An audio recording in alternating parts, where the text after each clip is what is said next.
Good evening and welcome to India Global, your one-stop shop for all of the top developments of the week, which affect India but are also huge stories around the world. I'm Vishnu Shom, the headlines. 2 years of Taliban rule in Afghanistan. Where is Afghanistan now? A grim deja vu for the women of Afghanistan. No school, no college, no jobs for women, forced marriages and trafficking on the rise. In Pakistan, outrage after Christians were attacked, churches torched, homes vandalized over blasphemy. The clergy allege a delayed response and they are demanding justice. A coup in Niger in Africa, West African bloc is now preparing for military action. The West African nations meet to finalize possible action. We'll tell you what this is all about. China's Xi Jinping will attend the Brics summit in South Africa. Prime Minister Modi and President Xi likely to meet at the Johannesburg summit. An expansion of Brics is on the agenda at the summit next week.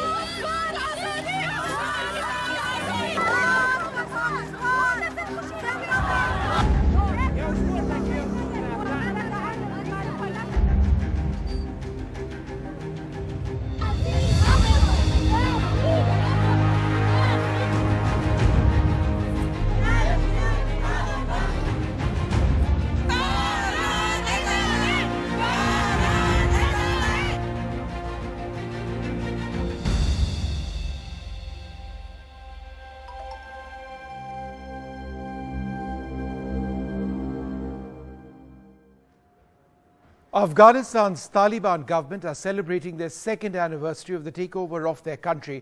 The collapse of the international security grid, the pullout of international forces and the demolition of what was a promising democracy has been one of the saddest international events. Women have borne the brunt of the transition. What is happening in the country is nothing short of gender apartheid. I'm joined now by a very special guest, Shukriya Barakzai, a former Afghan legislator and diplomat. She was part of the 2003 Loya Jirga, a body which passed the constitution after the fall of the Taliban. In 2004, she was elected to the Volesi Jirga, the lower house of the erstwhile National Assembly of Afghanistan. She's also served as Afghanistan's ambassador to Norway. Shukriya Barakzai, thank you very much for being with us. Firstly, let's talk about the status of women in Afghanistan. Education, which was once such an important part, not too many years back, seems to have disappeared. Legal rights for women seems to have disappeared. And the status of women in Afghanistan continues to suffer. Is that perhaps your biggest concern? Hello, thank you for having me. It's not only the biggest concern, it's the main concern. Where is the Afghan people rights? I mean the basic rights. Where are the people in Afghanistan, inside of the Afghanistan, whom they are? And how and where is the definition of that citizen? So the lack of civic space for women and also for men as well. And the brutality of the Taliban, if you see from 2021 August, till 2023, it's more than 50 different verbal and written decree comes where limitizing and supervising the women's rights, particularly the women's space, economically, socially, morally. So when girls don't have the right to educate, when universities are closed, when the TV presenter shouldn't, in some of the provinces, the newest decree is that even the woman voice shouldn't come out from the media. So already their faces covered when they are on the media and TV presenters. So beauty salons are been closed. Public parks are closed. Women cannot walk and go even for a basic work without male member of company. Government are not hiring women employees, even they removed women and erased women from entire governmental system. International organizations not allowed to hire women, and women are not working anymore with international organizations. NGOs, where it was being led and run by women, they forced that they should introduce a male member of their family or someone. Otherwise, they were not allowed to work. So now you can see, I don't know how I can more describe to say, or to give a picture, where are Afghanistan? Half of population. Is it your concern, Ms. Brics, that this is a new normal which the world is looking at as something which cannot be changed? And it's if the world accepts this as the new normal that the problems of Afghanistan will only increase. It is not normal, and the world needs to be reminded that what is in Afghanistan now is wrong. Of course, what is in Afghanistan, it's wrong. The decision bringing back in power Taliban was a wrong decision, made by US. How we can say having women in a large prison with the name of country, and that's right and correct. This is absolutely wrong. How in 21st century we could say as a global village, as a democracy, as a country where 20 years NATO, US stand with us, they work, they pay their life, and it was highly costly for Afghans, life and time. It's the same nation, the same people. How we can say today was wrong or yesterday was wrong? No, today is wrong, because this is not the demands of Afghan people. The people of Afghanistan and the resistant force of women's were every day in different part of the country, despite of lack of international lenses to make a news about Afghanistan. Sure. Women are raising their voices, and the strong resistance and the most civil resistance in the globe, and the most innocent one, is continuing by the brave women in Afghanistan against the Taliban. Ma'am, let me ask you this. India has been one of your closest friends. Historically, that's been the case. India finds itself in a very difficult situation and having to talk to the Taliban as well, because unless India does that, then getting aid across to Afghanistan, helping to fund some of the existing hospitals becomes a problem. So in a sense, it's a pragmatic decision that New Delhi has been forced to take. What role do you see of New Delhi going forward? I think New Delhi from the very beginning, they follow what was the global crowd was. And their perspective was after Doha agreement with the Taliban. But right now, I think India is using their own leverage, if there is something in the name of leverage, because Taliban are very close to Pakistan, and you know the relation between Pakistan and India was always grumpy. So and the Afghans would pay most of the time that price of being good friends of India. Right now, I think it's important for the India to keep close contact and to continue their humanitarian aid direct with the people of Afghanistan. We do appreciate the opportunities for the young scholars from India, from Afghanistan, that they are studying in India. And I hope the Indian government will take care of them, because right now, for those scholars, Afghanistan is not the right place to go. Some of them would just been killed just because they study in India, because some mentality still among the Taliban and Taliban supporters are very and extremely anti-Indian. So it's important for the India to keep balance.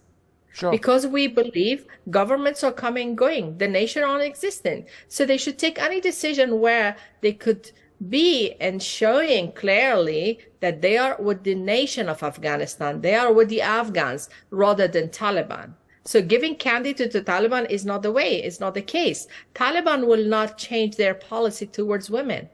So as much as world ask Taliban for reform, that much they pressurize the women in Afghanistan. Ma'am, is it your sense, and this is my final question, is it your sense that Afghanistan is essentially being run by Pakistan's ISI? That is absolutely clear. Pakistan are taking decision on behalf of Taliban. That's not something new. The creature of the Taliban was Pakistan. So how I can say right now they're nowhere?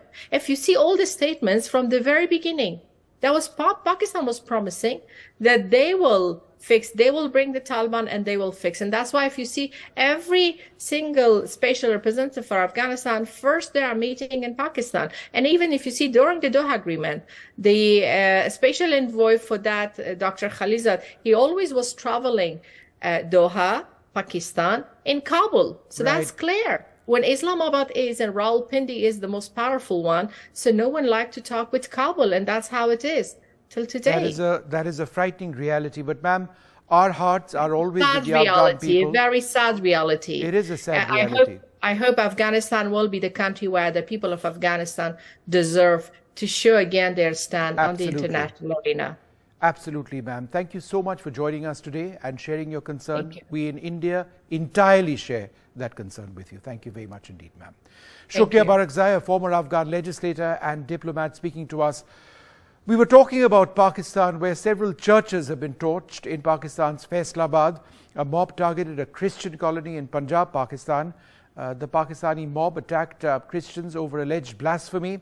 Christian homes were vandalized. There have been no casualties, however, but 6,000 troops have been deployed, with nearly 150 arrests having been made. 3 days after Pakistan celebrated its 77th Foundation Day,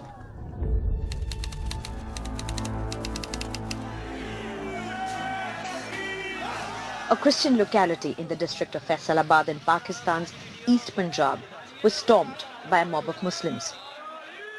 Several churches torched, a home demolished, all in response to allegations of blasphemy. सबसे पहले मैंने red भेजी है। हम red करते हैं, इंशाल्लाह बंदा पकड़ते हैं, टाइम पर्चा भी देते हैं, ताकि पर्चा भी हो जाएगा, वो बंदा भी पकड़ा जाएगा, तो हम आपको यहीं पे बैठ के बता देंगे कि जहाँ पे भी आप सब होंगे हम वहाँ पे बता देंगे। मुफ्ती साहब हैं, बाकी उलमा किराम को इकट्ठा कर रहे हैं, उन तमाम को हम बता देंगे कि जी हमने ये काम जिसकी जिम्मेदारी ली थी वो हमने कर दिया। The rampage began when reports surfaced claiming torn pages of the Quran with alleged blasphemous content written on them were discovered near Jaranwala's Isanagri area. Some Muslims living nearby accused a local Christian, Raja Amir, and his friend of desecrating pages of the Quran, triggering one of the worst spells of violence against the minority community in recent years. एक दो या तीन बंदों ने उसका किया है नुकसान, जो भी बेहुरमती की है, बाकी लोगों का नुकसान ना किया जाए। और हम अपील करते हैं इंतजामिया से और पाकिस्तानी पुलिस से, और जो भी इसके जो हैं वजीर आला पंजाब नोटिस लें और जल्द जल्द उसको गिरफ्तार करके कैफे करदार तक पहुंचाया जाए। More than 6,000 police and paramilitary troops have been deployed to control the mob violence, even as Pakistan's Christian community reels in shock over the attacks. Close to 150 arrests have been made, and the probe is on. Pakistan's caretaker Prime Minister Anwarul Haq Khakkar expressed solidarity with the Christian community in a tweet. But Christian theologists in the country blame the Muslim clergy for fanning the violence. From 9 o'clock it began, and they continued to ransack the churches. We heard that rangers will be called, but so far there is no rangers at the scene. Situation is very, very tense at the moment. In Karachi, protesters led by Bishop of the Diocese demanded justice. The government of Pakistan must take swift and effective measures to address the situation, provide assistance to those who are affected. Faisalabad में आज हमारे मसीही घरों को जलाया गया, हमारे churches पे हमला किया गया, हमारी मुकद्दस चीजों को मतलब इस तरह फेंका गया, रौंदा गया, और ये आज कोई नई बात नहीं है.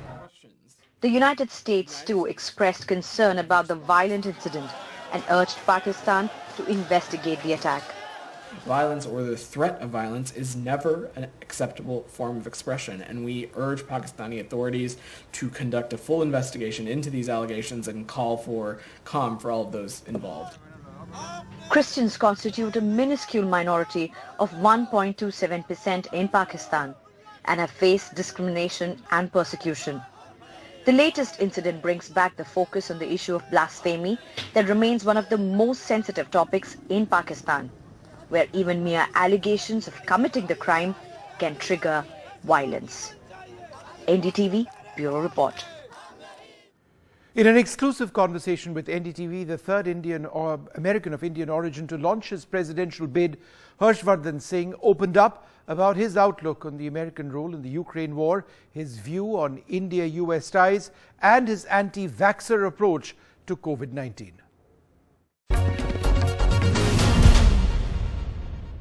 My first question to you, Democrats have labeled you as being Trump on steroids. How would you respond?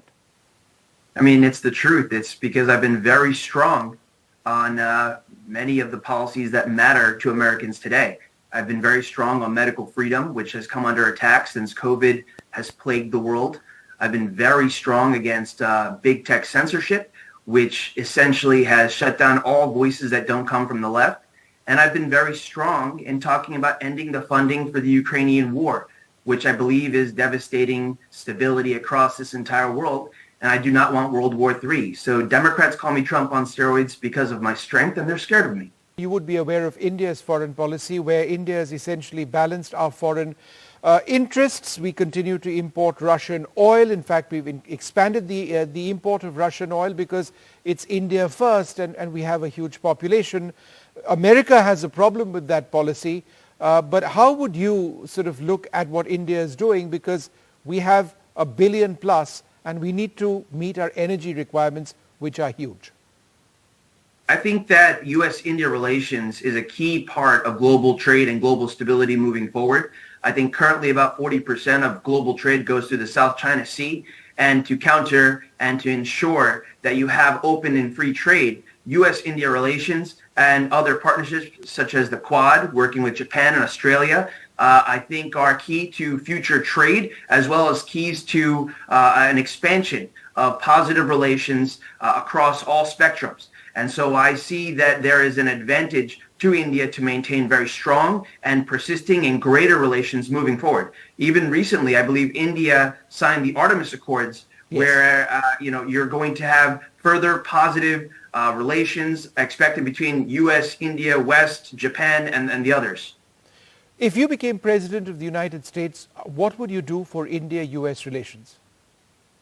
In a U.S.-India, underneath my administration, I think it would be very clear that the positive aspects of gaining further economic relations with India would be realized. I think one of my main focuses is to bring core manufacturing home. We saw during COVID how due to too many economic eggs being in certain parts of the global community, we had certain types of limitations on what were available. I think having a more diverse approach to manufacturing, making sure core manufacturing returns to the homeland here in America would be beneficial not only for the U.S. but also for the globe at large. Mr. Singh, you're unvaccinated for COVID, is that right?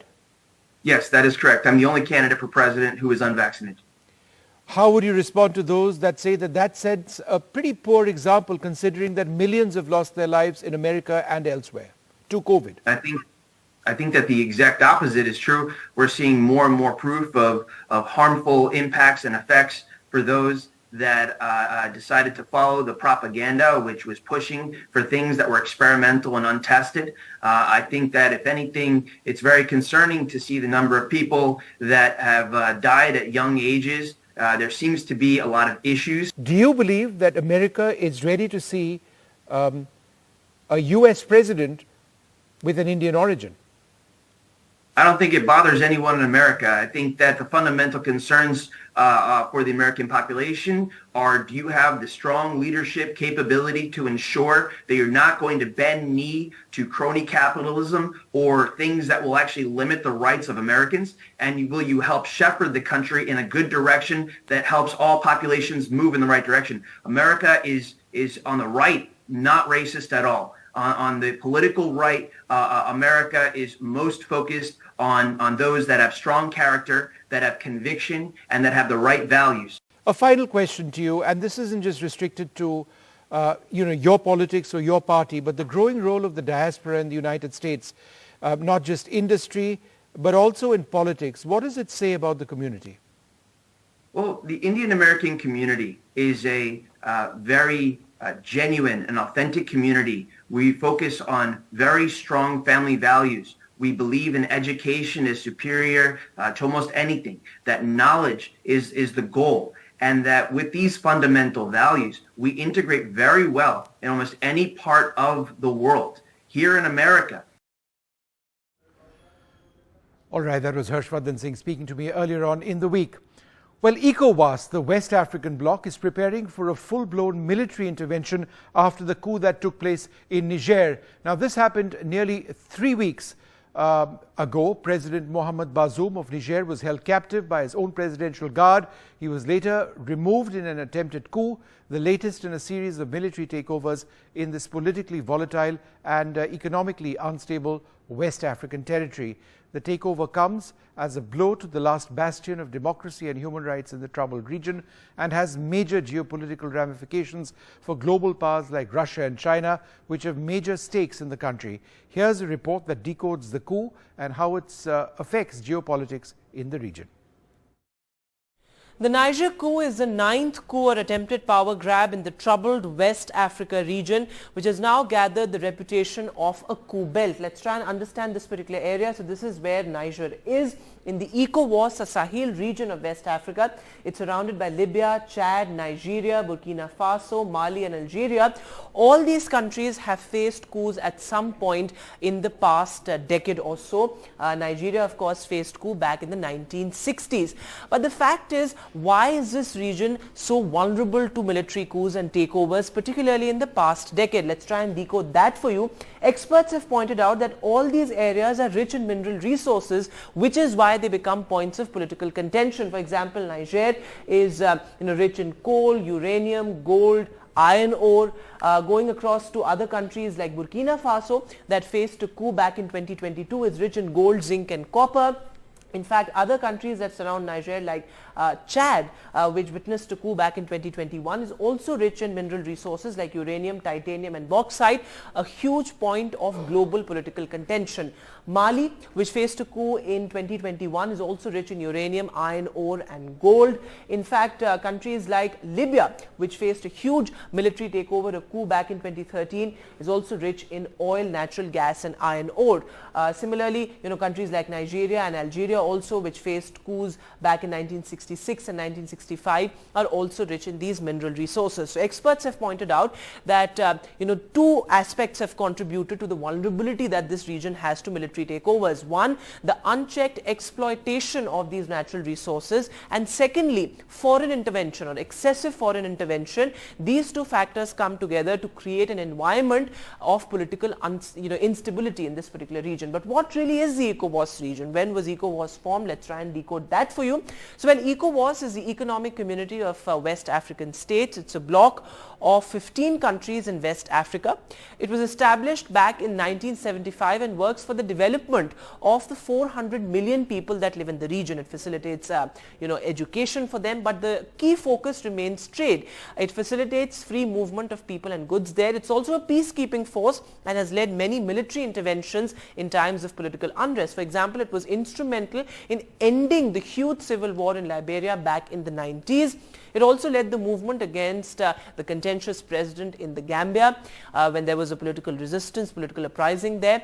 And it is a bloc of 15 countries which also has a power to suspend member states. Now this is important because in times of such coups, if it suspends member states, it can lead to trade restrictions and also military sanctions. For example, in the case of Niger, ECOWAS has suspended the state. But let's go back to how this particular region has actually reacted to the coup in Niger. Well, ECOWAS, of course, has imposed military sanctions. It has deployed troops in Niger. But other countries, for example, Chad and Burkina Faso have also responded in their own ways. So Mali, for example, and Burkina Faso, they side with the putistes. So that is something that is their stated position. In fact, other countries like Guinea, they oppose the sanctions imposed by ECOWAS. But what is really the larger geopolitical significance? Let's try and understand that. So, well, Niger stood as the last bastion of human rights in this troubled region. All of these countries have fallen to military takeovers at some point, and the coup could also shift Russia's influence in Africa. Remember, Russia has huge stake when it comes to this region, from military deals, military coalitions to diplomatic interventions led by Russia in the past. Now, as far as India is concerned, well, the coup has happened at a time when India is looking to boost its footprint in this particular area. Now, most global powers which have financial stake or some military presence in Africa stand to lose from this particular coup. In fact, there's also a threat to China's $800 million dam project in Niger. In fact, the Niger coup could impact the lives of millions living in the West Africa region, in the economically unstable West Africa region. In fact, unemployment is also at alarmingly high rates as far as this particular region is concerned. And this particular coup also points to a trend of rising military takeovers in Africa, which is not good for the geopolitical context of this particular region. Well, we're going to take a short break. India Global will be back next Friday at 8:30 p.m. Do stay tuned for a lot more.